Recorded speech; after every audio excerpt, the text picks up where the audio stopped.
प्यारे बच्चों, कक्षा 10 के सामाजिक विज्ञान के अंतर्गत इतिहास विषय में तीसरा अध्याय भूमंडलीकृत विश्व का बनना में आज इस वीडियो में आप ब्रेटन वुड्स का समापन और वैश्वीकरण की शुरुआत का अध्ययन करेंगे। देखिए, पूर्व के युद्धों के पश्चात विश्व में सब कुछ ठीक नहीं चल रहा था।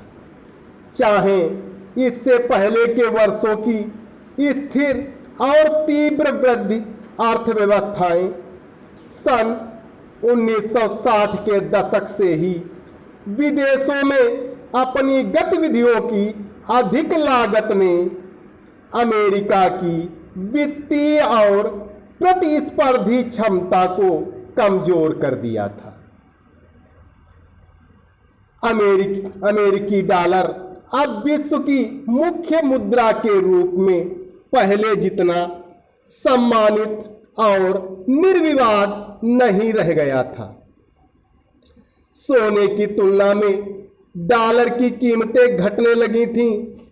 अंततः स्थिर विनिमय दर की व्यवस्था असफल हो गई और लचीली या अस्थिर विनिमय दर की व्यवस्था आरंभ हो चुकी थी। विश्व की बदलती अर्थव्यवस्थाओं के मद्देनजर सन 1970 के दशक से ही अंतर्राष्ट्रीय वित्तीय संस्थानों में भी तीव्र परिवर्तन लाया जाना सुनिश्चित किया गया था। अब तक विकासशील देश कर्जे और विकास संबंधी सहायता के लिए अंतर्राष्ट्रीय संस्थानों की शरण ले सकते थे, परंतु उन्हें पश्चिम के व्यावसायिक बैंकों और निजी ऋणदाता संस्थानों से कर्ज न लेने के लिए मजबूर किया जाने लगा। विकासशील देशों में समय समय पर कर्ज संकट उत्पन्न होने लगा, जिसके कारण आय में गिरावट आती थी और निर्धनता बढ़ने लगती थी। अफ्रीका और लैटिन अमेरिका में यह समस्या सबसे अधिक दिखाई देती थी। औद्योगिक विश्व भी बेरोजगारी की समस्या से त्रस्त होने लगा था। सन 1970 के दशक के मध्य से बेरोजगारी की समस्या बढ़ने लगी। सन 1990 के दशक के प्रारंभिक वर्षों तक वहां अधिक बेरोजगारी रही।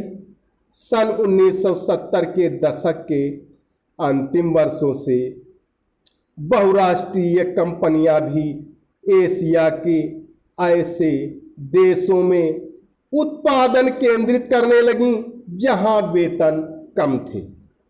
चीन सन 1949 की क्रांति के बाद विश्व अर्थव्यवस्था से अलग थलग ही था, परंतु चीन में नई आर्थिक नीतियों और सोवियत खेमे के बिखराव तथा पूर्वी यूरोप में सोवियत शैली की व्यवस्था समाप्त हो जाने के पश्चात अधिकतर देश पुनः विश्व अर्थव्यवस्था का अंग बन गए। चीन जैसे देशों में वेतन तुलनात्मक रूप से कम थे, फलस्वरूप विश्व बाजारों पर अपना प्रभुत्व व दबदबा कायम करने के लिए प्रतिस्पर्धा कर रही विदेशी बहुराष्ट्रीय कंपनियों ने वहां जमकर निवेश करना प्रारंभ कर दिया। क्या आपने कभी इस ओर ध्यान दिया है कि हमारे अधिकतर टेलीविजन, मोबाइल फोन और खिलौने चीन में बने होते हैं या वहां के जैसे लगते हैं?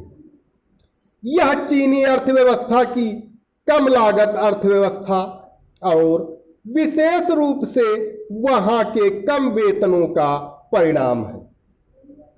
उद्योगों के कम वेतन व मजदूरी पाने वाले देशों की तरफ पलायन से वैश्विक व्यापार और पूंजी प्रवाहों पर भी इसका प्रभाव पड़ा।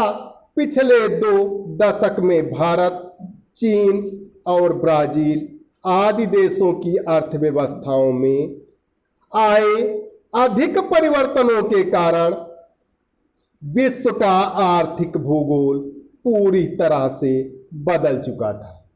तो प्यारे बच्चों, आज इस वीडियो में इतना ही। सभी विद्यार्थी ब्रेटन वुड्स का समापन और वैश्वीकरण की शुरुआत को अपने शब्दों में लिखकर होमवर्क वाले ग्रुप अवश्य डालें। धन्यवाद।